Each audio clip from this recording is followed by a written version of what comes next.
Hello दोस्तों, कैसे हो आप। मैं आशा करता हूँ आप लोग बहुत बढ़िया होंगे, मस्त होंगे, ज़बरदस्त होंगे और आप लोगों का केवीएस का एग्जाम बहुत बेहतर ढंग से चल रहा होगा। दोस्तों, केवीएस के लिए लास्ट वीडियो है और ये निर्णायक वीडियो है। बहुत ही आपको महत्वपूर्ण प्रश्नों को आज मैं करवाने वाला हूँ, जो कि आपको आने वाले केवीएस के एग्जाम में आपको बहुत ही महत्वपूर्ण होने वाले हैं। और इसके बाद केवीएस का आपको कोई भी वीडियो नहीं आएगा। ये वीडियो आप यदि अंत तक देख लिए तो आप केवीएस के जो भी आपको एग्जाम होने वाले हैं और जो भी आपको प्रश्न पूछे जाएंगे मैथ से, आसानी से आप सभी प्रश्नों को बना लेंगे। तो चलिए बिना विलंब के हुए इनके प्रश्नों को देखते हैं और इनके कॉन्सेप्ट को सीखते हैं कि क्या आपको पूछे जा रहे हैं और क्या पूछे जा सकते हैं। इन्हें हम लोग अधिक से अधिक कम से कम समय में इसे समाप्त करने की कोशिश करेंगे, तो थोड़ा सा फास्ट वीडियो आपका बन सकता है। तो इस वीडियो में आप जरूर अंत तक बने रहिएगा और ये आपको लास्ट होने वाला है वीडियो। इसके बाद आपको केवीएस के लिए वीडियो नहीं मिलेगा और काफ़ी ये महत्वपूर्ण होने वाला है। उसके बाद हम लोग बात करेंगे सीटेट के बारे में बात करेंगे और उसके बाद यूपी टेट के बारे में बात करेंगे। उसका नोटिफिकेशन भले ही ना हो, लेकिन आपको तैयारी में लग जाना है। तो चलिए बिना विलंब के हुए हम लोग देखते हैं, और यदि अभी तक नहीं चैनल को सब्सक्राइब किए हैं तो सब्सक्राइब जरूर कर लीजिएगा। चलिए हम लोग चलते हैं आज के कॉन्सेप्ट की ओर। अब देखिए दोस्तों, ऐसे प्रश्न आपको पूछे गए हैं कि 6 के पहले जो है ना, 6 के पहले 5 गुणजों के बारे में बात करें। 6 के पहले 5 गुणजों, 6 के पहले 5 गुणजों का योग आपसे पूछा गया है कि गुणजों का योग बताइए कि गुणजों का योग क्या होगा। यहाँ पर क्वेश्चन थोड़ा सा चला गया है ऊपर, योग क्या होगा ये आपसे पूछा गया है कि 6 के पहले 5 गुणज। यदि हम लोग 6 के पहले 5 गुणज के बारे में बात करें, 6 के पहले 5 गुणज कहने का अर्थ क्या है कि 1 गुना 6 है, ठीक है ना, 2 गुना 6 है, 3 गुना 6 है, 4 गुना 6 है और 5 गुना 6 है। ये क्या है, आपको पहले 5 गुणज है जो कि 6 के क्या है, पहले 5 गुणज है। इन्हीं का योग आपको ज्ञात करना है कि बताइए क्या होगा। और यहाँ पर ये भी प्रश्न आपको पूछा हुआ है और ये प्रश्न है कि यदि 8 के लगातार 5 गुणजों का योग आपको 560 है तो सबसे छोटा गुणज बताइए कि क्या होगा। आसानी से ऐसे प्रश्नों को बना सकते हैं। पहले तो इसको समझिए कि इसका आपको योग निकालना है कि योग क्या होगा। योग निकालने के लिए कुछ नहीं करना है दोस्तों, पहले का आपको करना है कि पहली संख्या और आखिरी संख्या, पहली संख्या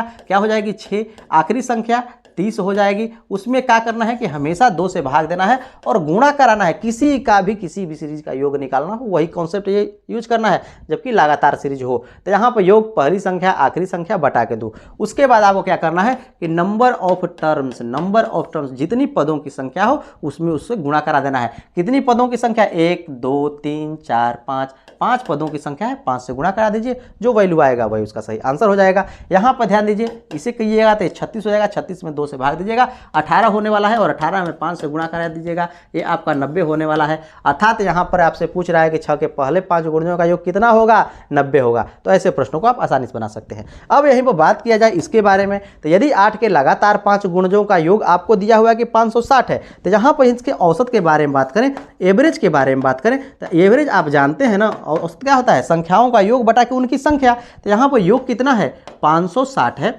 और यहाँ पर इनकी संख्या कितनी है, 5 की संख्या में, तो जो आपको प्राप्त होगा औसत प्राप्त हो जाएगा। कोई दिक्कत है, औसत प्राप्त हो जाएगा। यहाँ से आप इस औसत को निकाल सकते हैं। औसत निकालिएगा तो औसत आने वाला क्या है, ध्यान दीजिए, 1 बार में जाएगा, पुनः आपका यहाँ पर 12 बार में जाएगा, अर्थात 112 इसका औसत आने वाला है। अब ध्यान दीजिए, जो औसत होता है ना, ये आपको बीच वाली संख्या होती है, जो बीच वाली संख्या होती है यही इसका औसत होता है। जो बीच वाली संख्या होती है वही औसत होता है। मैंने आपको बहुत बार बताया है और मैं आशा करता हूं कि ये बात जानते होंगे। नहीं जानते हैं तो समझने का प्रयास कीजिए।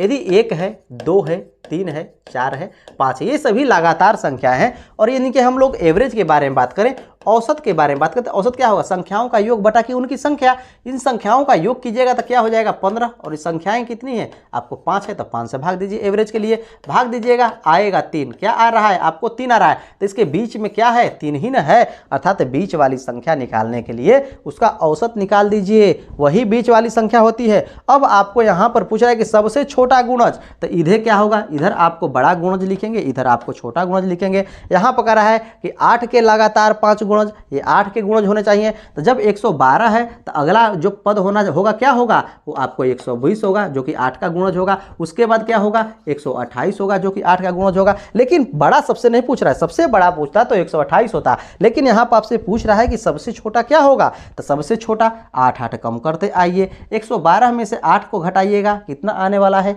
4 आने वाला है, अर्थात 7 104 हो जाएगा। इससे छोटा क्या होने वाला है? 96 होने वाला है। और सबसे छोटा पूछ रहा है तो 96 इसका सही आंसर हो जाएगा। सभी क्वेश्चन आपको बार बार ऐसे प्रश्न पूछे जा रहे हैं, कभी बड़ा पूछ रहा है, कभी छोटा पूछ रहा है, तो इन कॉन्सेप्ट को आप याद रखिए और मैं आशा करता हूं कि जरूर आप याद रखेंगे। चलिए नेक्स्ट क्वेश्चन की ओर चलते हैं और उनके कॉन्सेप्ट को सीखते हैं। दोस्तों हम लोग बात करने वाले हैं, अब हम लोग जो है इसके बाद जो हम लोग पढ़ेंगे आपको सीटेट और आपका यूपी टेट का प्रिपरेशन हम लोग करेंगे, क्योंकि उसका नोटिफिकेशन भले ही ना आया हो, हम लोग उसका तैयारी शुरू करना है, क्योंकि आपको समय से पहले सब कुछ करना है, तभी आप अच्छे स्कोर कर पाएंगे। तो चलिए बिना विलंब के हुए उनके हम लोग क्वेश्चन की ओर चलते हैं, अगले प्रश्नों की ओर चलते हैं, समय कम है। अब देखिए दोस्तों, ऐसे प्रश्न आपसे पूछा गया है कि 7 से विभाज्य होने वाली 2 अंकों की कितनी संख्याएं होंगी, इसके बारे में आपसे पूछ रहा है। जब भी ऐसे प्रश्न पूछें, यहाँ 1 से लेकर के 10,000 के बीच में 25 से विभाजित होने वाली कितनी संख्याएं हो सकती हैं, 100 से विभाज्य होने वाली कितनी संख्याएं हो सकती हैं, 80 से विभाज्य होने वाली कितनी संख्याएं हो सकती हैं, कुछ नहीं करना है। सिर्फ आपको एक कॉन्सेप्ट यूज करना है, और वो कॉन्सेप्ट क्या है कि जिससे विभाज्यता के बारे में बात करें और जितनी तक के बारे में बात करें, बस उसी में आपको भाग दे देना है। यहाँ पर है कि 7 से विभाज्य, यहाँ पर कह रहा है कितनी संख्या है, 2 अंकों के बारे में बात कर रहा है। अर्थात यहाँ पर बात किया जाए कि 2 अंकों की, तो 10 से लेकर के 99 तक के बारे में बात कर रहा है। 10 से लेकर क्या कर रहा है? 99 तक के बारे में बात कर रहा है। तो यहाँ पर आप यदि 1 से लेकर के 100 तक में बारे में बात करें कितनी संख्याएं होंगी जो कि 7 से विभाज्य होंगी, तो डायरेक्ट आपको 100 में इसमें 7 से भाग दे देना है। 100 में 7 से भाग दीजिएगा, 14 7 98, अर्थात 14 संख्याएं होंगी जो कि 1 से लेकर के 100 तक में आपको 7 से विभाज्य होंगी। लेकिन यहाँ पर बात कर रहा है कि वो संख्याएं 2 अंकों की होनी चाहिए, तो न तो उसमें 100 होगा और नहीं तो आपको यहाँ पर 9 तक होगा, 1 से लेकर के 9 तक होगा। तो 1 से लेकर के 9 तक में 7 एक संख्या है जो कि 7 से विभाज्य है, उसके बाद तो प्राप्त होने वाली नहीं है। तो यहाँ पर एक संख्या इसमें से निकाल दीजिए, तो 14 में से 1 घटा दीजिएगा, वो संख्या 13 होने वाली है जो कि आपको 14 से विभाज्य है। कोई दिक्कत है? कोई दिक्कत नहीं है। नहीं तो आपको यहाँ पर जानते हैं कि 10 से लेकर के 99 तक 2 अंकों की संख्या है, तो आपको 99 में ही आपको 7 से भाग देना है। तो जो पूर्णतः विभाज्य होगा वही आपको यहाँ पर संख्याओं आएगा। ये कितना बार में पूरा का पूरा कटेगा? 13 बार में आपको पूरा का पूरा कटेगा। उसके बाद दशमलव में जाएगा तो दशमलव नहीं लेना है, जितनी बार में पूरा का पूरा कटे उतना में ही आपको यहाँ पर भाग देना है। ठीक है ना? उतना में आपको क्या करना है? भाग देना है। यहाँ पर इस तरह से भाग दीजिएगा तो आमतौर पर तो 14 से जाएगा, लेकिन यहाँ पर 2 अंकों के ही बारे में बात कर रहा है ना, तो उसमें से क्या करना पड़ेगा? 1 घटाना पड़ेगा, और 1 घटाइएगा तो क्या आएगा? आपका वही 13 आने वाला है। मैं आशा करता हूँ कि ये कॉन्सेप्ट आपको समझ में आ गई है। उसी तरह से जब भी आपको ये पूछ दे कि 1000 में 30 से विभाज्य होने वाली कितनी संख्याएं होंगी, 30 से विभाज्य होने वाली कितनी संख्या होंगी, तो बस आपको 30 से इसमें भाग दे देना है, बाकी कुछ भी करने की जरूरत नहीं है। तो कितनी बार में पूरा का पूरा गया? 33 बार में। ठीक है ना? 33 बार में पूरा का पूरा गया। पॉइंट में आपको नहीं लेना है, जितना पूरा का पूरा जाएगा पूर्णांक में आएगा उतनी ही संख्याएं होंगी। तो मैं ऐसा करता हूं कि जब भी ऐसे प्रश्न आपसे पूछे जाएंगे आसानी से बना लेंगे। ये प्रश्न आपको पूछे गए हैं, उस से ये प्रश्न आपको, ऐसे प्रश्न आपको पूछे गए हैं, ये प्रश्न पूछा गया है। यहाँ पर कह रहा है कि 2 5, यहाँ पर आगे वाला टर्म बताइए क्या है, इनका रिलेशन देखिए। यहाँ पर इनका रिलेशन देखिए कि रिलेशन आखिर है क्या। यदि रिलेशन के बारे में बात करें तो 5 और 2 को जोड़ रहे हैं तो 7 प्राप्त हो रहा है, 7 और 5 को जोड़ रहे हैं तो 12 प्राप्त हो रहा है, 12 और 7 को जोड़ेंगे तो आपको 19 प्राप्त होगा। अर्थात जो अगली संख्या है ना वो 19 और 12 को जोड़ने से प्राप्त होगी, अर्थात 31 होगा, और अगली संख्या जो होगा इनको जोड़ने से प्राप्त होगी, अर्थात क्या होने वाला है? 50 होने वाला है। तो ये दोनों संख्याएं अगले टर्म हो जाएंगे। मैं ऐसा करता हूं कि ये बात आपको समझ में आ रही है, कोई तकलीफ नहीं है। तो चलिए नेक्स्ट क्वेश्चन की ओर चलते हैं। अंत तक बने रहिएगा, ये सभी के सभी बहुत महत्वपूर्ण है और बार बार पूछे गए हैं और आने वाले समय में यही पूछे जा रहे हैं, तो इसमें आप अंत तक जरूर बने रहिएगा। चलिए नेक्स्ट क्वेश्चन की ओर चलते हैं। अब देखिए दोस्तों, ऐसे प्रश्न आपको जब भी पूछ दें कैसे बनाएंगे, कुछ नहीं करना है, वही कॉन्सेप्ट आपको यूज करना है। पहली संख्या प्लस आखिरी संख्या और बटा के 2 और नंबर ऑफ टर्म से गुणा करा देना है। इसका योग आपको करना है पहली संख्या 21, आखिरी संख्या 50 और बटा के हमेशा करना है 2 और गुना कराना है नंबर ऑफ टर्म्स से। नंबर ऑफ टर्म्स कितने हैं? 21 से लेकर के 50 तक में कितने नंबर ऑफ टर्म्स है? 30 है, और उसी से आपको गुणा करा देना है। इसी को आपको सिर्फ कैलकुलेट कर लेना है, जो आएगा वही आंसर हो जाएगा। अर्थात 71 गुना आपको 15 कर देना है और जो आएगा वही उसका वैल्यू होगा। यदि आपको कुछ अलग तरह के टर्म्स आपको दे दे, आप भूल जाएं कि आपको टर्म्स कैसे निकालने हैं, तो कैसे निकालने हैं उसके बारे में आपको ध्यान से कह दी। यदि आपको टर्म्स की संख्या निकालनी है ना, तो जो आखिरी है संख्या उसमें से जो पहली वाली संख्या है उसको घटाइए और हमेशा एक जोड़िए। हमेशा क्या कीजिएगा, एक जोड़िएगा। हमेशा आपको एक जोड़ना है और जो आएगा उतने ही नंबर ऑफ टर्म्स होंगे। इसे घटाइएगा तो 29 और प्लस आपका 1 आता है, अर्थात नंबर ऑफ टर्म्स कितने आएंगे, आपको 30 आएंगे। चाहे कोई भी आपको दिया हुआ हो लगातार संख्या, नंबर ऑफ टर्म्स निकालना है तो वही काम करना है, जो आखिरी संख्या है उसमें से पहली संख्या को घटा देना है, एक जोड़ देना है और उतने ही आपको नंबर ऑफ टर्म्स प्राप्त होंगे। कोई दिक्कत है? कोई दिक्कत नहीं है। अब अगले प्रश्न की ओर चलिए। यहाँ पर भी आपको बहुत बारे प्रश्न पूछा गया है, ठीक है ना। यहाँ पर समबाहु त्रिभुज के बारे में पूछा गया है, वर्ग के बारे में पूछा गया है, आयत के बारे में पूछा गया है, ठीक है ना। तो सभी के बारे में हम बात करने वाले हैं। यहाँ पर समबाहु त्रिभुज में कितनी सममित रेखाएं हैं इसके बारे में पूछा है। तो समबाहु त्रिभुज जानते हैं कि उसकी तीनों भुजाएं आपस में बराबर होती हैं। सममित रेखाएं कहने का अर्थ क्या है कि इस समबाहु त्रिभुज को कितने तरह से मोड़ सकें, कितने तरह से मोड़ सकते हैं। तो यहाँ पर कितने तरह से मोड़ सकते हैं इसे हम लोग, यदि हम लोग इस तरह से मोड़ें तो यहाँ पर एक दूसरे पर क्या होगा, ओवरलैप हो जाएगा। कितने तरीका से मोड़े कि एक दूसरे पर क्या हो, ओवरलैप हो जाए। तो यहाँ पर हम लोग इसका बीचों बीच इसे हम लोग मोड़ते हैं तो ये क्या होगी, भुजा इस पर आकर ओवरलैप करेगी, ये वाली इस पर वो ओवरलैप करेगी, अर्थात एक सममित रेखा प्राप्त होगी।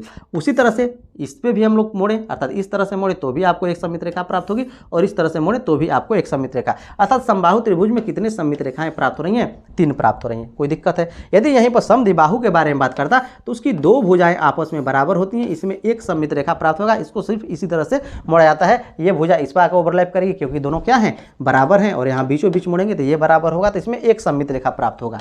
कोई दिक्कत है? यदि विषम बाहु हो तो उसमें एक भी नहीं प्राप्त होगा। उसी तरह से यदि हम लोग आयत के बारे में बात करें कि आयत में कितनी सममित रेखा प्राप्त होगी, सभी के सभी पूछे हुए हैं, इसलिए मैं एक बार पुनः रिपीट कर देना चाहता हूं। तो आयत में आपको 2 सममित रेखाएं प्राप्त होंगी। इसे आपको इस तरह से मोड़ सकते हैं और नहीं तो इस तरह से मोड़ सकते हैं, सिर्फ आपको 2 तरीके से मोड़ सकते हैं। तो इसमें 2 सममित रेखाएं प्राप्त होने वाली हैं।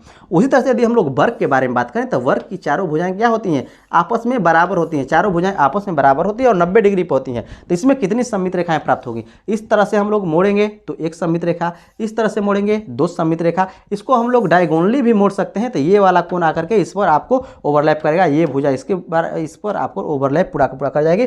अर्थात यहाँ पर टोटल इस तरह भी हम लोग इसे मोड़ सकते हैं तो 4 सममित रेखा प्राप्त होगी। यदि वर्ग के बारे में बात करें तो वर्ग में आपको 4 सममित रेखा प्राप्त होने वाली है। मैं ऐसा करता हूँ कि इतनी बात आपको समझ में आ रही है। अब ध्यान दीजिए, यहाँ वर्ग में 4, यहाँ पर आयत में 2 ही क्यों, आयत में 2 ही क्यों, इसके बारे में बात करें। यदि हम लोग इसे डायगोनली इस तरह से मोड़े ना, यदि मोड़े तो ये जो कोण है ना इस पर न चिपक करके बाहर निकल जाएगा, ठीक है ना, और ये जो कोण है इस पर न चिपक करके यहाँ पर बाहर निकल जाएगा। इसलिए क्या होंगे, ये आपको इन्हें डायगोनली नहीं मोड़ सकते हैं। कोई दिक्कत है? कोई दिक्कत नहीं होनी चाहिए। उसी तरह से यहाँ से भी आप नहीं मोड़ेंगे, वही प्रॉब्लम आपको आने वाली है। यहाँ पर भुजाएं सभी बराबर है, इसलिए आप डायगोनली इसे मोड़ सकते हैं। तो आप वर्ग तक समझ गए। यदि आगे हम बात करें, यदि हम आगे इसी में बात करें कि आपको यदि पतंग के बारे में बात कर लिया जाए या फिर आपको यहाँ पर समानांतर चतुर्भुज के बारे में बात की जाए, तो समानांतर चतुर्भुज क्या होते हैं। समानांतर आपको चतुर्भुज नहीं, समानांतर चतुर्भुज से पहले आप सम चतुर्भुज के बारे में समझिए कि सम चतुर्भुज। तो सम चतुर्भुज की चारों भुजाएं आपस में बराबर होती हैं, उसमें सिमेट्री, लाइन ऑफ सिमेट्री, इसको इस तरह से मोड़िएगा तो यहाँ पर ओवरलैप करेगा, इसको इस तरह से ओवरलैप कीजिएगा तो यहाँ पर मिलेगा। तो ये आपको सम चतुर्भुज है, ये आपको क्या है, सम चतुर्भुज है, सम चतुर्भुज है। तो सम चतुर्भुज में क्या होंगे, आपको यहाँ पर लाइन ऑफ सिमेट्री 2 प्राप्त होगी। लेकिन यहीं पर पैरेललोग्राम अर्थात समांतर चतुर्भुज के बारे में बात किया जाए, समांतर चतुर्भुज के बारे में बात कर दिया जाए तो इसमें आपको एक भी लाइन ऑफ सिमेट्री नहीं मिलेगी। समांतर चतुर्भुज में एक भी लाइन ऑफ सिमेट्री नहीं मिलेगी। उसी तरह से आगे इसमें बात किया जाए, ठीक है ना, आगे समलंब के बारे में बात की जाए तो समलंब इस तरह से हो, ठीक है ना, इस तरह से आपका कोई समलंब हो, इस तरह से आपका यहाँ पर कोई समलंब हो। जब इसकी दोनों भुजाएं आपस में क्या हो, बराबर हो जाए, ये दोनों भुजाएं बराबर हो तो इसमें एक लाइन ऑफ सिमेट्री मिलेगी। इस तरह से मोड़ेंगे तो आपको एक लाइन सिमेट्री मिलेगी, उसके अलावा आपको नहीं मिलने वाली है। लेकिन यहीं पर यदि समलंब की सभी भुजाएं क्या हो, असमान हो, ये दो तो समानांतर तो हों, ये दोनों समानांतर तो हों लेकिन असमान हो तो क्या होंगे, उस स्थिति में क्या होंगे, यहाँ पर जो समलंब होगा ना इसमें आपको एक भी लाइन ऑफ सिमेट्री नहीं मिलेगी। ठीक है, यहाँ तक तो कोई दिक्कत नहीं है। अब समलंब के बारे में आप सीख गए। यहाँ पर जो है ये आपको समलंब हो गया, ये आपको यहाँ पर समचतुर्भुज हो गया। अब एक बात आपको और भी याद रखनी है जो कि बार बार पूछ रहा है, यहाँ काइट पतंग के बारे में भी आप सीख लीजिए कि जो पतंग होती है ना इसमें कितनी सममित रेखाएं होगी, इसमें कितनी सममित रेखाएं होगी। तो इसमें सिर्फ एक सममित रेखा होती है। इस तरह से हम लोग इसे मोड़ते हैं तो ये इस पर आकर के ओवरलैप करेगा, ये भुजा इस पर ओवरलैप करेगा और ये भुजा इस पर ओवरलैप करेगा। तो इसमें आपको एक सममित रेखा प्राप्त होगी। यहीं पर आपको एक कॉन्सेप्ट और भी आपको याद रखना है, रेगुलर पॉलीगॉन। ठीक है ना, रेगुलर पॉलीगॉन, ठीक है ना, रेगुलर पॉलीगोन के बारे में आपको यहाँ पर समबाहुभुज के बारे में आपको एक कॉन्सेप्ट याद रखना है कि समबाहुभुज कहने का अर्थ क्या है कि सभी भुजाएं आपस में बराबर हो और सभी कोण आपस में बराबर हो। यहाँ पर जो आपका था ना, ये आपका ध्यान दीजिए, ये समचतुर्भुज था ना, ये आपको समचतुर्भुज था। तो समचतुर्भुज में सभी भुजाएं तो आपस में बराबर होती हैं, लेकिन कोण आपस में बराबर नहीं होते। लेकिन जो आपको रेगुलर पॉलीगोन होता है, समबाहुभुज होता है, समबाहुभुज होता है, उसके आपको आपस में कोण भी क्या होते हैं, बराबर होते हैं। समबाहुभुज के जो आपस में कोण होते हैं ना, वो आपको बराबर होते हैं। जब आपस में कोण बराबर होंगे और भुजाएं भी आपस में बराबर होंगी, तब यहाँ पर रेगुलर पॉलीगोन बनता है। और रेगुलर पॉलीगोन में आपको हमेशा याद रखना है, वो पॉलीगोन चाहे पंचभुज ही क्यों ना हो, वो षष्ठभुज ही क्यों ना हो, वो सप्तभुज ही क्यों ना हो, वो अष्टभुज ही क्यों ना हो, या नवभुज ही क्यों ना हो, चाहे कितना हो भुज क्यों ना हो, उसमें उतनी ही सममित रेखाएं प्राप्त होंगी जितनी उनमें भुजाओं की संख्या होगी। तो यहाँ पर समबाहुभुज, यदि हम लोग पंचभुज के बारे में बात करें कि सम पंचभुज, ये पंचभुज सिर्फ नहीं है, पंचभुज हो लेकिन वो क्या हो, सम हो, सम पंचभुज हो, इसमें सममित रेखाओं के बारे में बात करें तो भुजाएं 5 हैं, सम हैं, तो 5 सममित रेखाएं। यदि सप्तभुज के बारे में बात करें, ठीक है ना, सप्तभुज के बारे में बात करें, सप्तभुज के बारे में बात करें तो आपको 7 प्राप्त होने वाली है, ठीक है ना। अष्टभुज के बारे में बात करें, सम अष्टभुज, ठीक है, सिर्फ सप्तभुज नहीं, सम भी आपको 7 होना चाहिए, रेगुलर होना चाहिए, ठीक है ना।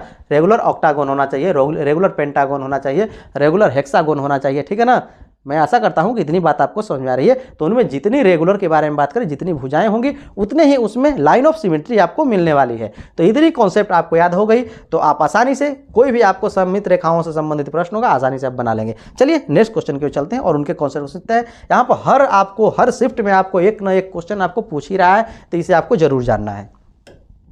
अब देखिए दोस्तों, ये क्वेश्चन है, यहाँ पर कह रहा है, ऐसा प्रश्न आपसे पूछ रहा है, 20 सेंटीमीटर भुजा वाले किसी घन से 4 सेंटीमीटर भुजा वाले कितने छोटे घन बनाए जा सकते हैं। यहाँ पर एक घन की भुजा 20 है, यहाँ पर छोटे वाले की 4 है, तो 4 वाले बड़े वाले घन को काट कर कितने बनाए जा सकते हैं। तो यहाँ पर कहने का अर्थ क्या है कि जो बड़े वाला का आयतन है, तो बड़े वाला का आयतन, ठीक है ना, बटा के आपको छोटे वाला का आयतन कर देना, आपको पता चल जाएगा कि कितने आपको बनेंगे, ठीक है ना। तो यहाँ बड़े वाले के आयतन के बारे में तो भुजा क्यूब हो जाएगा, अर्थात 20 गुना 20 और गुना आपका 20 हो जाएगा। और छोटे वाले के बारे में बात करें तो छोटे वाला कितना है भुजा, 4 है, तो 4 गुना 4 गुना 4, ये आपको बड़े वाला का आयतन है। छोटे वाला का, बड़े वाले में से छोटे वाले को आपको भाग दे दीजिएगा, अब कितने आपको प्राप्त होंगे संख्याएं, वो आपको प्राप्त हो जाएंगी छोटे वाले की। तो यहाँ पर भाग दीजिएगा, ये आपको 5 हो जाएगा, ये 5 हो जाएगा, ये 5 हो जाएगा, तो कितना आएगा 125। अर्थात तो कोई यहाँ पर घन इतना बड़ा है, इतना बड़ा आपका घन है, और एक छोटा वाला घन है जिसकी भुजाएं 4 हैं, इसकी भुजाएं आपको इसकी भुजाएं 5 हैं, और ये छोटे वाला का है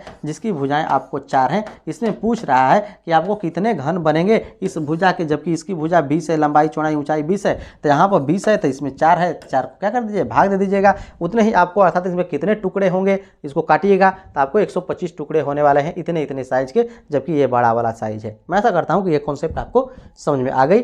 चलिए नेक्स्ट क्वेश्चन की ओर चलते हैं और उनके कॉन्सेप्ट को सीखते हैं। अंत तक बने रहिएगा, ये काफ़ी आपको महत्वपूर्ण प्रश्न आज होने वाले हैं और सभी के सभी काफ़ी महत्वपूर्ण है, और यही आपको पूछे जाएंगे। यदि आप इसे लास्ट तक देख लिए तो कोई भी प्रश्न आपसे छूटने वाला नहीं है। चलिए नेक्स्ट क्वेश्चन की ओर चलते हैं। अब देखिए दोस्तों, ये क्वेश्चन है, यहाँ पर कह रहा है कि इस माप का कोई टैंक है तो बताएं कि इस टैंक में कितने लीटर दूध आएगा, ये आप बताइए। यहाँ पर मीटर है, यहाँ पर मीटर है, यहाँ पर सेंटीमीटर, या तो सबको मीटर में चेंज कर लीजिए या फिर सबको सेंटीमीटर में चेंज कर लीजिए। यहाँ पर मीटर में है तो सेंटीमीटर में चेंज कर लीजिएगा। तो 2 मीटर को सेंटीमीटर में चेंज करिएगा तो 100 से क्या करना पड़ेगा, गुणा करना पड़ेगा, तो ये हो जाएगा 200 सेंटीमीटर, ठीक है। उसी तरह से ये हो जाएगा 100 सेंटीमीटर, उसी तरह से ये हो जाएगा आपको 50 सेंटीमीटर, तो है ही, ठीक है ना। ये आपका यहाँ पर जो आपका बर्तन है उसका आपको टैंकी है, उसका आपको यहाँ पर इसका आयतन आपको प्राप्त हो गया, ठीक है। कोई दिक्कत है, कोई दिक्कत नहीं है। इनका आप कैलकुलेशन करेंगे, कैलकुलेशन यदि आप करते हैं तो कितना होगा, ये ध्यान दीजिए, 200 हो गया, ये आपका 100 हो गया, और ये आपका 50 हो जाएगा। ये टोटल हुआ क्या, आपको सेंटीमीटर क्यूब है, लेकिन आपको चाहिए लीटर, यहाँ पर आपको चाहिए लीटर। जब भी आपको लीटर में निकालना हो तो करना क्या पड़ेगा यहाँ पर आपसे, यदि आपको यहाँ पर लीटर में निकालना हो तो कुछ नहीं करना है, यहाँ पर आपको भाग देना पड़ेगा। किससे भाग देना पड़ेगा, यहाँ पर ध्यान दीजिएगा, एक बात आपको ध्यान देना है इसमें कि जो आपका एक एक नहीं बल्कि आपको 1000 सेंटीमीटर क्यूब होता है, 1000 सेंटीमीटर क्यूब होता है, वो किसके बराबर होता है? 1000 जो सेंटीमीटर क्यूब होता है ना, वो किसके बराबर होता है? इसके बारे में यदि बात किया जाए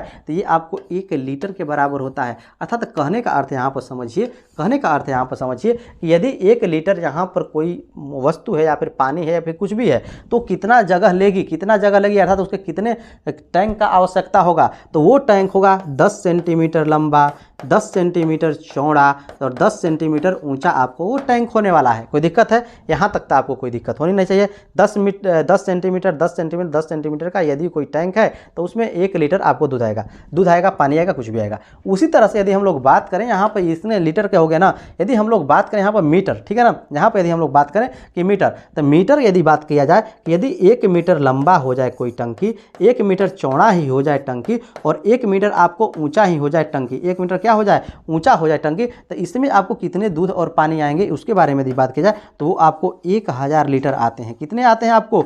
1000 लीटर। अर्थात 1 मीटर ऊंचाई वाला टंकी हो, 1 मीटर चौड़ाई वाला टंकी हो और 1 मीटर लंबाई वाला टंकी हो तो उसमें 1000 लीटर पानी आएगा। यदि वहीं पर 10 सेंटीमीटर ऊंचाई, 10 सेंटीमीटर चौड़ाई, 10 सेंटीमीटर लंबाई वाला हो तो उसमें आपको 1 लीटर आपको आने वाला है। कोई दिक्कत है? कोई दिक्कत आपको नहीं होनी चाहिए। अब इतनी बात आपको समझ में आ गई। यहाँ पर ध्यान दीजिए, यहाँ पर बात किया जाए, यहाँ पर देखिए, यहाँ पर कितने हैं? इतने सेंटीमीटर क्यूब है। सेंटीमीटर को आपको बदलना है लीटर में। सेंटीमीटर क्या करना है? आपको बदलना है लीटर में। तो सेंटीमीटर को लीटर में बदलने के लिए क्या करना पड़ेगा? इस सेंटीमीटर को लीटर में बदलने के लिए 1000 से भाग देना पड़ेगा। तो यहाँ पर आप 1000 से क्या कीजिएगा? भाग दीजिएगा। जब 1000 से भाग दीजिएगा तो आपको लीटर में होंगे, क्योंकि आपको जो प्रश्न पूछ रहा है ना, ये आपको लीटर में पूछ रहा है। तो लीटर में निकालने के लिए करना क्या पड़ेगा? आपको 1000 से भाग देना पड़ेगा। तो इसमें आप इसे गुणा कर लीजिए, गुणा कर लीजिएगा तो 5 दूना के आपका 10 हो जाएगा और यहाँ पर 2 जीरो आपका 4 जीरो इसके ऊपर आ जाने वाला है और भी, ठीक है। अब इसमें आपको क्या करना पड़ेगा? 1000 से भाग देना पड़ेगा, क्योंकि इसे लीटर में चेंज करिए। ये तो आपको सेंटीमीटर क्यूब में है, ये आपका सेंटीमीटर क्यूब में है। अब सेंटीमीटर क्यूब को लीटर में चेंज करना होगा तो 1000 से क्या करना पड़ेगा? भाग देना होगा। तो 1000 से इसमें आप भाग दीजिए, 1000 से भाग दीजिएगा तो ये कैंसिल हो जाएगा। अर्थात यहाँ पर कितना लीटर आपको प्राप्त हुआ? 1000 लीटर, 1000 लीटर। अर्थात इस टंकी, जो टंकी है, इसमें कितना लीटर दूध आने वाला है? 1000 लीटर दूध आने वाला है। मैं आशा करता हूं कि इतनी कॉन्सेप्ट आपको अच्छी तरह समझ में आ गई है, इसमें आपको कोई तकलीफ नहीं है। चलिए नेक्स्ट क्वेश्चन की ओर चलते हैं। अब देखिए दोस्तों, यहाँ पर इसका यूनिट बदलना है। अब तो आज लाइन ही कट गई तो आगे कुछ भी बात किया नहीं जा सकता है, ठीक है। और मेरे पास इन्वर्टर की सुविधा नहीं है। दोस्तों, लाइट कट जाने के चलते यहीं तक आपका प्रश्न हो पाया था और इसी प्रश्न से लाइट कट गया था। यहाँ पर इस प्रश्न को हम लोग पुनः यहीं से आप शुरू करते हैं और देखते हैं कैसे कैसे प्रश्न आपको पूछे गए हैं और कैसे प्रश्न पूछे जाएंगे, उन प्रश्नों को आपको कैसे एनालिसिस करना है। पुनः यहीं से शुरू करते हैं। यहाँ पर कह रहा है कि 25 मीटर 5 सेंटीमीटर को मिलीमीटर में आपको बदलना है कि क्या होगा। यहाँ पर 25 मीटर के बारे में बात करें, इसको यदि आप मिलीमीटर में बदलेंगे, दोनों को अलग अलग बदलिएगा। यहाँ पर 25 मीटर को यदि आप मिलीमीटर में बदलना है तो मिलीमीटर में बदलने के क्या करना पड़ेगा? 1000 से गुना करना पड़ेगा। अर्थात 25 और गुना आप यदि कर देते हैं 1000 तो आपका मिलीमीटर हो जाता है, जितना आपको होने वाला है, ठीक है ना। उसी तरह से 5 सेंटीमीटर को यदि आप मिलीमीटर में बदलना चाहें तो उसमें आपको 10 से गुना करना पड़ेगा। अर्थात 5 सेंटीमीटर को जब आप मिलीमीटर में बदलिएगा तो कितना हो जाएगा? 50 मिलीमीटर हो जाएगा सेंटीमीटर। ये आपका हो गया इतना। और यही को आपको बताना है कि ये कितने के बराबर है, कितने मिलीमीटर के बराबर है, तो इन्हीं का योग कर दीजिए। ये कितना हो जाएगा? ये आपको 25, इस पर आपका 3 जीरो और प्लस ये हो जाएगा 5, ठीक, 5 और 1 जीरो, इसको आप जोड़िएगा तब 25 जीरो आपका 50 होने वाला है, ठीक है ना। 25 जीरो आपका यहाँ पर 50 होने वाला है। अर्थात इतना मिलीमीटर होगा। यदि इसको आप कैलकुलेट कर सकते हैं। यदि आप मीटर, मिलीमीटर, डेसीमीटर, सेंटीमीटर ये नहीं जानते हैं तो पिछला वीडियो आप जरूर देख लीजिए, ठीक है ना। मैंने आपको सभी उसमें अच्छी तरह से बताया है कि यदि आप इधर से इधर की ओर जाते हैं, अर्थात बाएँ से दाएँ की ओर जाते हैं तो आपको 10 से गुना कराना है और बाएँ से दाएँ की ओर आना है तो आपको 10 से भाग कराना है और आसानी से सभी चीज़ को आप कैलकुलेट कर सकते हैं। मैं ऐसा करता हूँ कि ये बात आप समझ रहे हैं, इसमें आपको कोई तकलीफ नहीं है। ऐसे प्रश्न निश्चित है कि आपको एक पूछे जा रहे हैं तो आप इन प्रश्नों को देख लीजिएगा जरूर और एक प्रश्न आपको निश्चित बनने वाले हैं। तो चलिए नेक्स्ट क्वेश्चन की ओर चलते हैं और उनके कॉन्सेप्ट को सीखते हैं। मैं आशा करता हूं कि ये बात आपको अच्छी तरह से समझ में आ गई है। अब देखिए दोस्तों, ये आपका प्रश्न है। ऐसा है आपको प्रश्न निश्चित है कि पूछा जा रहा है। बहुत ही साधारण प्रश्न है और बहुत ही आसानी से बनने वाले प्रश्न है और पूछे जा रहे हैं। यहाँ पर कह रहा है कि एक वर्ग और आयत जिनका परिमाप समान है, परिमाप दोनों का आपस में है समान, दोनों का परिमाप क्या है? समान है, बराबर है। अर्थात जो वर्ग का परिमाप होगा वही आयत का परिमाप होगा। तब परिमाप यदि वर्ग का कहें तो 4 गुना भुजा होता है। भुजा इसकी 20 दी हुई है। ये दोनों क्या है? समान है। ये वर्ग का है तो इसका समान किसके है? आयत का परिमाप आप जानते हैं कि 2 इंटू लंबाई प्लस चौड़ाई, जबकि लंबाई इसमें दी हुई है कि 25 है, चौड़ाई आपको नहीं पता है, चौड़ाई आपको निकालना है। आगे प्रश्न में कह रहा है कि तब दोनों के क्षेत्रफलों का योग क्या होगा। यहाँ पर क्षेत्रफलों के बारे में आपसे पूछ रहा है कि क्षेत्रफल दोनों का क्या होगा, उनका योग आप बताइए। कुछ नहीं करना है, यहाँ पे यदि आप इसका भुजा निकाल लिए तो आप क्षेत्रफल इसका निकाल सकते हैं। पहले हम लोग क्षेत्रफलों के योग के बारे में बात करें। क्षेत्रफलों का योग, ठीक है ना, अर्थात कहने का अर्थ क्या है कि वर्ग का और प्लस आपको आयत का, वर्ग का और प्लस आपका यहाँ पर आयत का, ठीक है। तो वर्ग का क्षेत्रफल क्या होगा, भुजा स्क्वायर। भुजा आपको पता ही है कि 20 है, अर्थात 20 का स्क्वायर प्लस आयत का क्षेत्रफल क्या होगा, लंबाई गुणा चौड़ाई। यहाँ पर आप ध्यान दीजिए कि ये आपको क्या पता है, आपको यहाँ पर क्या पता है, आपको लंबाई पता है लेकिन चौड़ाई आपको निकालनी है। यहीं से निकाल सकते हैं, निकालिएगा। 2 दूना के 400, ये 20 दूना के 40, ये 25 क्या होगा, इधर घट जाएगा। अर्थात यहाँ पर जो इसकी चौड़ाई के बारे में बात करें, जो b आया कितना आया, 40 में से 25 घट जाएगा, आ गया आपका 15। इसकी भी आपको लंबाई पता है कि 25 है, चौड़ाई आपका आ गया 15। आसानी से इसका भी क्षेत्रफल निकाल सकते हैं। तो लंबाई 25 हो जाएगा और गुना आपका चौड़ाई, और इसी को कैलकुलेट कर लेना है, ये हो जाएगा 400। इसमें आप यदि गुणा करते हैं तो 15 5 हो जाएगा 75, 15 दूना के 30 और 7 37 हो जाएगा। अर्थात कितना हो गया, ये आपका ध्यान दीजिए, ये 4 3 775 आपको हो गया। यहाँ पर ध्यान दीजिएगा, ये आपको 775 हो गया और यही इसका सही आंसर हो जाएगा। ठीक है, इसमें आपको कोई दिक्कत है, कोई दिक्कत नहीं होनी चाहिए। तो ऐसे प्रश्न आपको बार बार पूछे जा रहे हैं, बहुत ही आसान प्रश्न आपको पूछे जा रहे हैं, और ये आपको प्रश्न पूछा हुआ है। सभी प्रश्न में जितने आज करने वाले हैं आप लोग, सभी प्रश्न पूछे जाने वाले हैं। और जो भी आपका आने वाला एग्जाम है KVS का, जो भी आपको बचे हुए हैं, उनमें आपको इन सभी का पूछे जाने का अति प्रबल संभावना है। यदि ये नहीं पूछा तो इसी के बेस्ट सिर्फ आपको डिजिट अंतर होने वाले हैं और ये आपको पूछे जाएंगे। तो अंत तक इस वीडियो में जरूर बने रहिएगा, ये काफ़ी महत्वपूर्ण सभी हैं आपके लिए। चलिए नेक्स्ट क्वेश्चन की ओर चलते हैं। अब देखिए दोस्तों, ऐसे आपको यहाँ पर वर्ड लिखा हुआ है, इसमें पूछ रहा है कि इसमें कितने न्यून कोण है, इसमें आपको बताना है कितने न्यून कोण है। आप आसानी से बना सकते हैं यदि आपको पता है। वेव देखिए ध्यान से कि कैसा हो, ये आपको W है, ठीक है, ये आपका यहाँ पर W है, उसके बाद A है, उसके बाद आपका V है, और उसके बाद आपका यहाँ पर E है, और इसमें आपको बताना है कि कितने निम्न कोण है। निम्न कोण कहने का अर्थ क्या है, यहाँ पर निम्न कोण कहने का अर्थ क्या है कि जब कोण का वैल्यू 90 डिग्री से छोटा हो, क्या हो, जब कोण का वैल्यू 90 डिग्री से छोटा हो उसको आपको निम्न कोण कहते हैं। उस चीज़ को यहाँ पर आपको W में यदि निम्न कोणों की संख्या के बारे में बात किया जाए कि W में निम्न कोण कितने होंगे, देखिए एक निम्न कोण यहाँ होगा, एक निम्न कोण यहाँ होगा। निम्न कोण अर्थात 90 डिग्री से कम, ये निम्न कोण होगा, ये भी निम्न कोण होगा। यहाँ पर जैसा ये W दिख रहा है उसके अनुसार से ये भी आपको निम्न कोण ही होने वाला है। अब ऑप्शन पर डिपेंड करेगा कि इसमें कितने निम्न कोणों की संख्या होगी। अब ध्यान दीजिएगा, यहाँ A के बारे में बात करते हैं, यहाँ भी निम्न कोण बन रहा है, यहाँ भी निम्न कोण बन रहा है, यहाँ भी निम्न कोण बन रहा है। यहाँ पर टोटल निम्न कोण कितने हो रहे हैं, 3 हो रहे हैं। यहाँ पर भी टोटल निम्न कोण आपको कितने हो रहे हैं, 3 हो रहे हैं। यदि V के बारे में बात किया तो यहाँ पर भी निम्न कोण बन रहा है और यहाँ पर एक निम्न कोण आपका बन रहा है। यदि यहाँ पर इस कोण के बारे में आप बात कर रहे हो, यदि इस कोण में, तो ये आपको 90 डिग्री से बड़ा कोण होने वाला है। ये जो कोण है ना आपको फैला हुआ है, ये आपको 90 डिग्री से बड़ा कोण होने वाला है। और यहाँ E के बारे में बात करें तो E में आपको कोई निम्न कोण बनेगा ही नहीं, सब आपको 90 डिग्री के कोण बनने वाले हैं। यहाँ तक तो कोई दिक्कत नहीं होनी चाहिए। यहाँ पर पूछ रहा है कितने निम्न कोण होंगे इस वेव में, तो आपको यहाँ पर 3 3 6 और एक आपका 7 होने वाला है। यहाँ पर कितने आपको निम्न कोण होने वाले हैं, कुल निम्न कोण वेव में 7 होने वाले हैं। लेकिन यहाँ पर यदि 6 भी ऑप्शन में हो, 7 न हो और 6 ऑप्शन में है तो वो भी आपका सही आंसर हो जाएगा। यहाँ पर वेव इस तरह से आपको दिख रहा है, यदि यही वेव ये W है ये इस तरह से हो जाए, ये इस तरह से हो जाए, तो यहाँ पर ये तो निम्न कोण होंगे, ये निम्न कोण होंगे, लेकिन ये क्या हो जाएगा, आपका अधिक कोण हो जाएगा। ये आपका अधिक कोण हो जाएगा जो कि 90 डिग्री से क्या हो जाएगा, बड़ा हो जाएगा। तो उस स्थिति में यहाँ पर कितने निम्न कोण हो जाएंगे, 2 हो जाएंगे। लेकिन ऐसा जो दिख रहा है इसके अनुसार से यहाँ पर 3 निम्न कोण है, इसमें आपको कोई दिक्कत नहीं होनी चाहिए। ये भी W है, ये भी W है, यहाँ पर अधिक कोण मिल जा रहा है, यहाँ पर सिर्फ 2 निम्न कोण मिलेंगे। तो आपको ऑप्शन देखना है कि ऑप्शन क्या है और आपको ऑप्शन के अनुसार ही आपका आंसर लगाना है। और इस जो डिजिट है ना, इसको आपको वर्ड को भी देखना है कि आपको इसका कोण कैसे बन रहा है, इसको भी आपको विचार में रखना है। यदि दोनों ही ऑप्शन में दे दिए जाएं और यहाँ पर इस तरह से दिखे तो आपको 7 ऑप्शन होगा, यदि इस तरह से न दिखे तो आपका यहाँ पर 6 भी आंसर हो सकता है। मैं ऐसा करता हूँ कि ये कॉन्सेप्ट आपको समझ में आ रही है, इसमें आपको कोई तकलीफ नहीं है। ये प्रश्न आपका पूछा हुआ है, आगे भी पूछेगा, कोई वर्ड पूछेगा, उसे पूछेगा कि अधिक कोण कितने हैं, निम्न कोण कितने हैं, तो आपको पता होनी चाहिए, या फिर राइट एंगल कितने हैं, इसके बारे में आपसे पूछा जा सकता है। चलिए नेक्स्ट क्वेश्चन की ओर चलते हैं, अंत तक बने रहिएगा।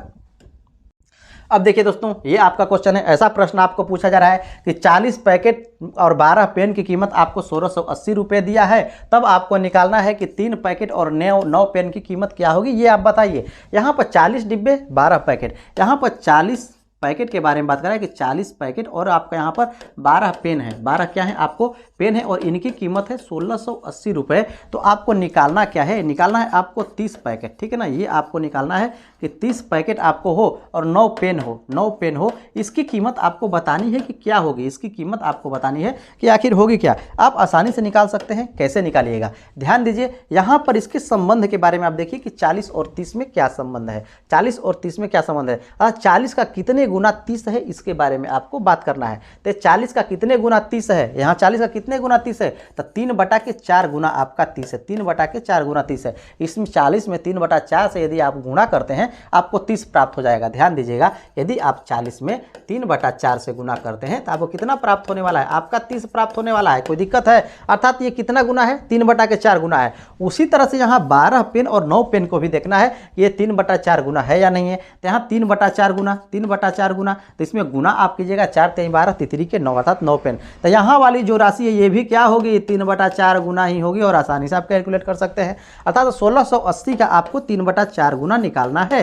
1680 का 3/4 गुना आपको निकालना है, ठीक है। यहाँ से आप निकाल सकते हैं, इसे निकालिएगा। चौके 16 हो जाएगा, कोई दिक्कत है, चौके 16 हो जाएगा। 4 दूना के आपका 8 हो जाएगा और 0 का 0 हो जाएगा और 3 से इसमें क्या करना पड़ेगा, आपको गुणा करना पड़ेगा। 3 दूना के 6, 4 तिहाई 12 अर्थात 1260 होने वाला है और यही इसका सही आंसर हो जाएगा। तो मैं आशा करता हूँ कि ये कॉन्सेप्ट आपको समझ में आ गई है और इसमें आपको कोई तकलीफ नहीं है। ये प्रश्न आपको पूछा गया है, तो जब भी ऐसे प्रश्न पूछे जाएंगे आसानी से आप बना लेंगे, ठीक है। तो ऐसे प्रश्न आपको पूछे ही जाएंगे, ये आप हमेशा दिमाग में रखिए और इसे आप ऐसे बनाना है, ये भी आपको दिमाग में रखना है। चलिए नेक्स्ट क्वेश्चन की ओर चलते हैं। अब देखिए दोस्तों, ये भी आपका उस तरह का प्रश्न है, इसे भी आप आसानी से बना सकते हैं। यहाँ पर 18 डिब्बा जो पेन है उसकी कीमत 18 डिब्बा और यहाँ पर 9 पेन का जो कीमत है आपको 1240 है। यहाँ पर कहने का अर्थ क्या है कि ये 18 डिब्बा है ना, ये आपको 18 डिब्बा पेन है और यहाँ पर प्लस 9 आपको पेन है और इनकी कीमत आपको दिया हुआ है कि 1240 है। तो आपको निकालना है क्या, निकालना है आपको 24 डिब्बा का, ठीक है ना।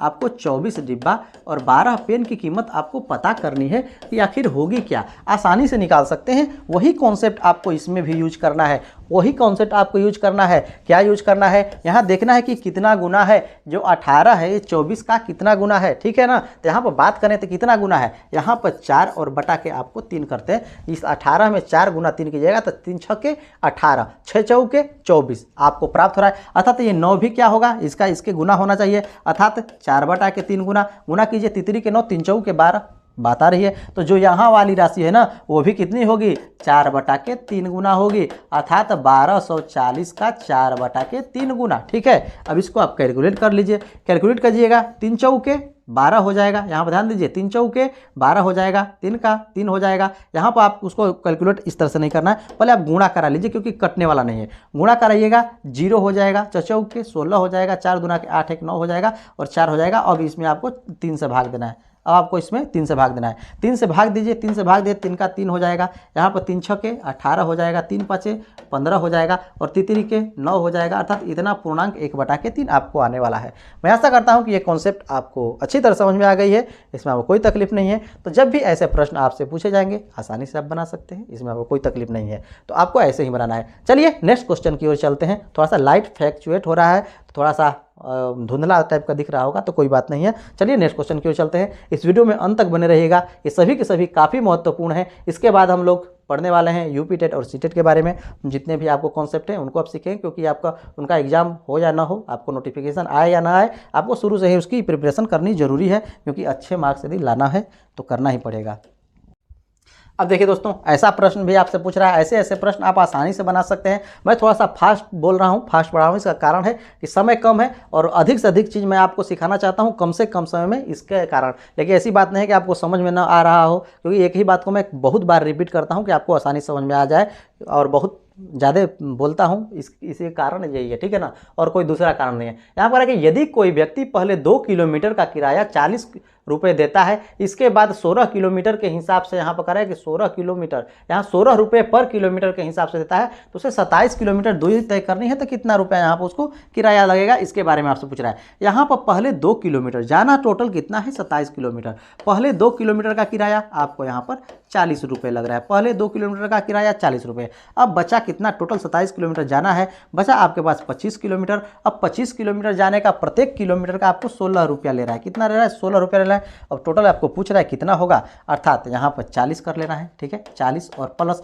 यहाँ पर आपको 25 16 के रेट से ले रहा है, तो 25 गुना आपको 16 कर देना है, 25 गुना आपका 16 कर देना है, और जो कैलकुलेट कीजिएगा वही आपका सही आंसर हो जाएगा। तो 16 पाँचे 80 हो जाएगा, 0 हो जाएगा, 16 दूना के 32, 32 8 आपका 40 हो जाएगा, और प्लस आपका यहाँ पर 40 हो गया, ठीक है, ये आपको 40 हो गया, अर्थात 440 रुपया उसका किराया लगने वाला है, और यही इसका सही आंसर हो जाएगा। मैं ऐसा करता हूँ कि ये बात आपको समझ में आ रही है। 2 किलोमीटर तक उसको 40 रुपया लग रहा है, उसके बाद बचा 25 किलोमीटर, उसको 16 रुपये पर किलोमीटर, अर्थात 16 में 25 से गुणा करा दिया जाए तो 25 किलोमीटर का लग जाएगा, 40 रुपया ये, और ये दोनों को जोड़ दीजिए, आपको पता चल गया। चलिए नेक्स्ट क्वेश्चन की ओर चलते हैं। अब देखिए दोस्तों, यहाँ पर ऐसे प्रश्न आपको पूछा गया है कि ये संख्याएं हैं से 5 अंकों की सबसे छोटी संख्या बनाना है, और आपको 9 से विभाज्य होगी, उसको आपको बताना है कि कौन सी संख्या 9 से विभाज्य होगी, सबसे छोटी संख्या। तो सबसे छोटी संख्या प्राप्त करने के लिए कैसे आपको बनाना पड़ेगा, तो जो सबसे पहले लिखते हैं वो सबसे छोटी संख्या, जो सबसे आखिरी में लिखते हैं सबसे बड़ी संख्या, इस तरह से जो बनती है वो होती है, क्या होती है, सबसे छोटी संख्या। तो सबसे छोटी संख्या के लिए सबसे छोटी नंबर को क्या करेंगे, पहले रखेंगे, उसके बाद उससे बड़ी, तो आपको 3 हो गया, उसके बाद इससे बड़ा आपको 5 हो गया, उसके बाद उससे बड़ा आपको क्या होने वाला है, 8 होने वाला है, आपको 9 होने वाला है। तो दी हुई संख्या से ये आपको 5 अंकों की सबसे छोटी संख्या बनी। अब यहाँ बात करें कि 9 से विभाज्य होगी वो संख्या आपको बताना है। तो पहले आप चेक करिए कि ये क्या 9 से विभाज्य है। यदि 9 से नहीं विभाज्य है तो इसमें भाग दीजिएगा 9 से। यहाँ पर चेक करते हैं कि पहले 9 से विभाज्य है कि नहीं। तो 9 से विभाज्य का विभाज्यता चेक करने का क्या तरीका है कि यदि उनके डिजिटों का योग, इनके संख्याओं का योग 9 से विभाज्य होती है, पूरी की पूरी संख्या 9 से विभाज्य होगी। यहाँ इनका योग ये देखिए, 9 से तो 9 आपका कैंसिल हो जाएगा। उसके अलावा इनका देखिए 3 2 5 5 5 10 8 18, 18 क्या 9 से विभाज्य है, हाँ 9 से विभाज्य है, अर्थात यही सबसे छोटी संख्या हमने लिखी है, और यही 9 से विभाज्य है, अर्थात यही जो संख्या होगी यही क्या होगी, 9 से विभाज्य 5 अंकों की दी हुई संख्याओं से बनने वाली सबसे छोटी संख्या है। तो यही जो ऑप्शन में होगा कि 2 3 5 8 9, जिस ऑप्शन में होगा वही उसका सही आंसर हो जाएगा। ठीक है, कोई दिक्कत है, कोई दिक्कत नहीं होनी चाहिए। मैं ऐसा करता हूं कि ये बात आपको समझ में आ रही है, इसमें आपको कोई तकलीफ नहीं है। तो चलिए नेक्स्ट क्वेश्चन की ओर चलते हैं। अब देखिए दोस्तों, ऐसे प्रश्न आपको बार बार पूछे जा रहे हैं, बढ़ते क्रम में लिखिए, घटते क्रम में लिखिए, और इसको आपको बताना है कि इसका बढ़ता क्रम क्या है, घटता क्रम क्या है, अर्थात बड़ा छोटा आपको बताना है। कैसे बताएंगे, आसान है, बहुत सारे कॉन्सेप्ट हैं, लेकिन मैं आपको बहुत ही आसान कॉन्सेप्ट बताने वाला हूँ। जो भी संख्या है इसको लिखिए, ठीक है ना। तो ये 3/5 संख्या है, ये आपको 7/8 संख्या है, ये 9/20 संख्या है, और ये आपका यहाँ पर मान लीजिए कि 36/47 ही दिया है, ठीक है ना। तो आपको यहाँ पर संख्या है, इसको क्या करना है, आपको देखना है कि क्या ऊपर 1 10 रखेंगे तो ये संख्या नीचे वाली से ऊपर वाली क्या हो जा रही है, बड़ी हो जा रही है। यदि बड़ी हो जा रही है तो ठीक है, यदि नहीं बड़ी होगी तो पुनः 1 0 रखेंगे, उसको बड़ी करेंगे, उसको क्या करेंगे, बड़ी करेंगे। अब आपको वहां पर वही काम करना है जो मैंने आपको बताया। अब यहाँ पे 1 0 रखिएगा, नीचे वाली से बड़ी हो गई, नीचे वाली से बड़ी होगी, नीचे वाली से क्या हो गई, बड़ी हो गई, नीचे वाली से आपको बड़ी हो गई। अब इसमें आपको अप्रोक्स भाग दीजिए, दशमलव के बाद भाग देने की कोई जरूरत नहीं है। जहाँ कहीं गाड़ी फंस जाए तब दशमलव के या बाद आप निकालिए, नहीं तो गाड़ी नहीं फंसे तो आपको कोई जरूरत नहीं है। यहाँ भाग दीजिएगा, 6 5 30, 6 बार में जाएगा। यहाँ पर भाग दीजिएगा 8 8 64, 9 8 72, बड़ी हो जा रही है तो 8 8 64, उसके बाद पॉइंट आपको आने वाला है। यहाँ पर भाग दीजिएगा 20 5 100, नहीं, आपको 4 ही बार में आपको करना पड़ेगा। यहाँ पर यदि आप भाग देते हैं तो ये कितनी बार में जाएगा, यहाँ 50 है, 50 में यदि आप करते हैं तो 7 बार में जाने वाला है, ठीक है ना। 50 से अर्थात 7 बार में लगभग आपको जाने वाला है, ठीक है ना। 50 से कीजिएगा तो आपको 7 बार में 150 हो जाएगा, ठीक है। 7 5 35, 350, लेकिन यहाँ 47 है, ये 7 ही बार आपको जाने वाला है, 7 पॉइंट समथिंग में आपको जाने वाला है। कोई दिक्कत है, यहाँ तक कोई दिक्कत नहीं है।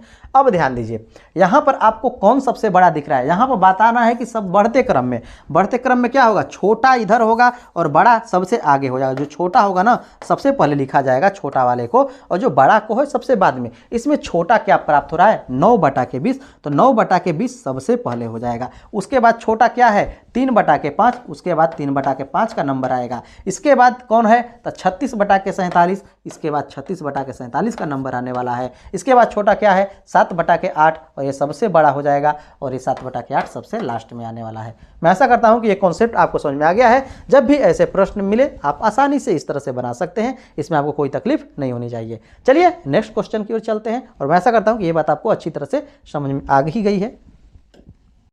अब देखिए दोस्तों, ऐसे प्रश्न बनाना है, मैंने आपको बताया है अभी कि ऐसे प्रश्नों को बनाने के लिए कुछ नहीं करना है, कोई फॉर्मूला याद रखने की जरूरत नहीं है। सिर्फ आपको करना क्या है, इनका योग ज्ञात करना है। योग ज्ञात करने के लिए फर्स्ट टर्म जो है उसको रखिए, जो लास्ट टर्म है उसको रखिए। लास्ट टर्म क्या है, 50 है, ठीक है। और हमेशा उसमें 2 से भाग दीजिए, हमेशा 2 से भाग दीजिए और गुणा कराइए नंबर ऑफ टर्म्स से। नंबर ऑफ टर्म्स इसमें कितने हैं, अर्थात पदों की संख्या कुल कितनी है, उसी से आपको गुणा कराना है, ठीक है ना। नंबर ऑफ टर्म्स जितने हैं, पदों की संख्या जितनी है, उसी से गुणा कराना है। इसमें कितने पद हैं ध्यान दीजिए, यहाँ पर क्या है, एक था तो 1 से लेकर के 50 तक में 50 पद होते, लेकिन एक इसमें नहीं है, तो कितने पद हुए, 49 पद हो गए। क्या कोई दिक्कत है, ये 49 पद हो गए। बस इसी को कैलकुलेट करिए, 52 में 2 से भाग दीजिएगा, 26 हो जाएगा और गुना आपका 49 हो जाएगा, और इसी को कैलकुलेट कीजिए, उसका आपका योग प्राप्त हो जाएगा। क्या कोई दिक्कत है, कोई दिक्कत नहीं होनी चाहिए। ऐसे प्रश्नों को आपको आसानी से, किसी भी तरह का योग हो, लगातार संख्याओं का योग है, ठीक है ना, आसानी से आप बना सकते हैं, कोई दिक्कत नहीं होने वाली।